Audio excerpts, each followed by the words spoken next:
আসসালামু আলাইকুম প্রিয় বন্ধুরা, চলে এসেছি এই মুহূর্তে চরমোনাই ময়দানে। 1 নম্বর ময়দান, যেটাকে বলা হয় 1 নম্বর মাঠ।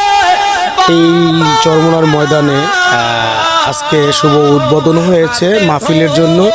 আলহামদুলিল্লাহ, 3 দিনের সফর, 3 দিনের মাহফিল। আলহামদুলিল্লাহ, মুসলমান ভাইরা আমরা সকলে এই ময়দানে আসার চেষ্টা করব। এই ময়দানে 4 দিন আগের থেকে দেখেন কত মুসল্লিরা এসেছে দূর দূরান্ত থেকে। এখানে এসে আলহামদুলিল্লাহ সবাই স্থান পেয়েছে। রান্না বান্না হচ্ছে, কেউ বসে আছে, কেউ ঘুমিয়ে আছে, ফজরের নামাজ পড়ে ঘুমিয়ে আছে। আলহামদুলিল্লাহ আলহামদুলিল্লাহ, আল্লাহ তাদেরকে হেফাজত করুক, আল্লাহ রহমত করুক। এরকমের সৌভাগ্য কয়জন আর আছে দেখেন চরমোনাই ময়দানে আসার। আমরা সকলেই চেষ্টা করব। দেখেন ঘুমিয়ে আছে, প্রত্যেক বছরই মাহফিলে আসার জন্য চরমোনাই। আলহামদুলিল্লাহ, সকলকে আল্লাহ